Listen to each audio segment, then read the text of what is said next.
So hello guys, welcome back to my channel. आज मैं explain करने जा रहा हूँ इस ड्रामा के नेक्स्ट एपिसोड को। तो अगर आप लोगों ने इसके पिछले एपिसोड्स को नहीं देखा है तो मैंने डिस्क्रिप्शन में प्लेलिस्ट का लिंक दे दिया है, जाकर चेकआउट कर लेना। एपिसोड की शुरुआत में हमें यामाई ताइची और यानजाओ को दिखाया जाता है। अगले ही सीन में हम देखते हैं जियांग याओ को, जो कि उसी रेस्टोरेंट में यानजाओ से मिलने के लिए आई होती है। तभी यानजाओ का सेक्रेटरी जियांग याओ को रोक कर कहने लगा, यंग मार्शल अभी मीटिंग में बिजी है, वो चाहते हैं कोई भी उन्हें डिस्टर्ब ना करे। ये सब कुछ यानजाओ अंदर से ही सुन पा रहा था। जियांग याओ सेक्रेटरी से बोली, कोई बात नहीं, मैं वेट कर लूंगी। ये कह के वो अंदर जाने लगती है। अंदर पहुंचने के बाद जियांग याओ अपने मुंह को कपड़े से ढक लेती है। यानजाओ उसे यहाँ पर देख के गुस्से में आ जाता है और उसके पास जाके पूछने लगा, तुम यहाँ पर क्या कर रही हो? सच में तुम लड़कियों से डील करना काफी ज्यादा मुश्किल है। फिर वो यामाई ताइची से बोला, मैं अभी थोड़ी देर में ही आता हूँ। यामाई ताइची कहता है, ठीक है, तुम अपना वक्त ले सकते हो, तुम्हें उसे ऐसे वेट करवाना नहीं चाहिए। फिर यानजाओ जियांग याओ को अपने साथ बाहर लेकर आके पूछने लगता है, क्या तुम मरना चाहती हो? जिस पे याओ बोली, अगर मैं मरती भी हूँ तो मैं अकेले नहीं मरूंगी। ये सुन के यानजाओ बोला, क्या तुम मुझे थ्रेट कर रहे हो? याओ बोली, तुम ये मत भूलो, तुमने ही पहले फ्लाइंग बर्ड सोसाइटी को यूज किया था। अब मेरे रूथलेस होने पर तुम मुझे ब्लेम नहीं कर सकते। जिस पे यानजाओ बोला, जाओ तुम जाके कोशिश करके देख सकते हो। यामाई ताइची तुम पर बिलीव करता है या फिर नहीं, देखते हैं आखिर में कौन हारता है, मैं या फिर फ्लाइंग बर्ड सोसाइटी। वैसे मैं तुम्हें जितना दूर जानता हूँ, तुम ये सब कुछ कहने के लिए यहाँ पर तो नहीं आई थी। तुम जरूर सब कुछ सेटल डाउन करने के लिए आई थी मेरे साथ। मैं तुम्हें 5 मिनट्स देता हूँ, तुम्हें जो पूछना है पूछ लो।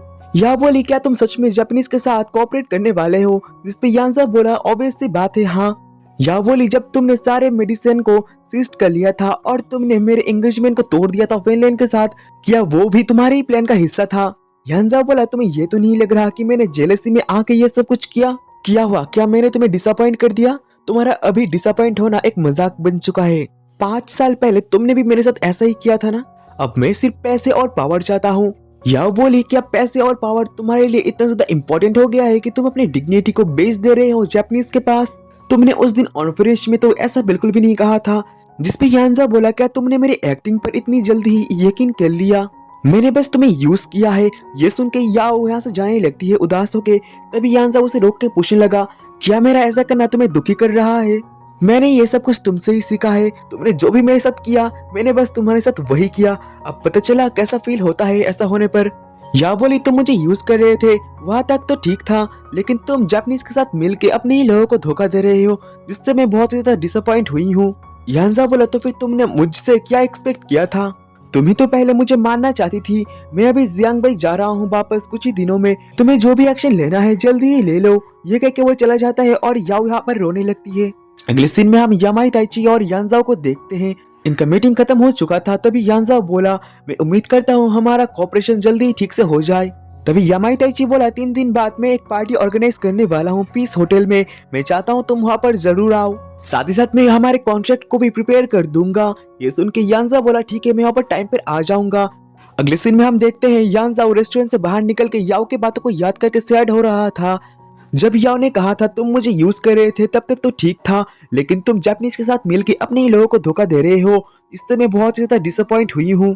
अगले सीन में हम देखते हैं गवर्नर डू को, जिन्हें पता चल गया था यानजाओ ने यामाई ताइची के साथ सीक्रेटली मीटिंग कर लिया है। वो अपने सेक्रेटरी से कहते हैं, मैंने उसे जितना सिंपल सोचा था वो उतना सिंपल है नहीं, लगता है मैंने उसे कुछ ज्यादा ही अंडर एस्टिमेट कर दिया था। मैं अभी जाके यामाई ताइची से बात करता हूँ, लेकिन तभी वो बेहोश हो जाते हैं और वनलैंड भी यहाँ पर आ जाता है। कुछ देर बाद के सीन में हम देखते हैं जहाँ पर गवर्नर डू वनलैंड से कहते हैं, अब तुम्हें ही इस फैमिली के चार्ज को संभालना होगा। जिसपे वनलैंड मना करते हुए सेक्रेटरी की तरफ इशारा करते हुए कहता है, आप इन्हीं फैमिली का चार्ज दे सकते हो। जिसे सुन गवर्नर डू बोले, तुम ये क्या नॉनसेंस बातें कर रहे हो? वनलैंड बोला, मैं आपके जैसा जापानीज का डॉग नहीं बन सकता। आपको हमेशा से ही लगता था ना कि मैं बहुत ज्यादा यूजलेस हूँ, मैं किसी काम का नहीं हूँ, तो बस मैं ऐसे ही खुश हूँ, मैं खुद को बदल नहीं सकता। ये कह के वो वहाँ से चला जाता है। जिसके बाद गवर्नर डू कहते हैं, ये लड़का मुझे पागल कर देगा, मैं यानजाओ को किसी भी हालत में नहीं छोड़ूंगा। अगले सीन में हम देखते हैं टी मेंशन के सीन को, जहाँ पर सेक्रेटरी ड्रंक यानजाओ को मेंशन के अंदर लेकर आता है। जिसे देख के जिनन उसके पास जाके पूछने लगा, इसने इतना क्यों पिया है? अब तुम मुझे ये मत कहना ये सब कुछ दोबारा से जियांग याओ की वजह से हुआ है। जिसपे सेक्रेटरी अपना सर हाँ में हिलाता है। जिनन बोला, 5 साल पहले मैंने इसे ऐसे ही ड्रंक देखा था। तभी सेक्रेटरी बोला, अभी ये सब कुछ बात करने का वक्त नहीं है, हमें अभी कुछ करना होगा। जिसपे जिनन बोला, तुमने सही कहा, हमें अभी कुछ करना होगा। ये कह के वो कुछ लाने के लिए जाने लगता है, लेकिन तभी सेक्रेटरी से रुक के कहने लगता है, क्या मैं आपकी कोई मदद कर सकता हूँ? जिस पे जिनन बोला तुम एक काम करो, तुम इसे एक अच्छे से पोजीशन में बिठा दो, क्योंकि यानजाओ को ऐसे ड्रंक देखना काफी ज्यादा रेयर है। मैं अभी जाके कैमरा लेकर आता हूँ। ये कहकर वो कैमरा लाने के लिए चला जाता है। इसके साथ ही ये एपिसोड खत्म होता है। मिलते हैं इसके नेक्स्ट एपिसोड के साथ, तब तक के लिए बाय बाय।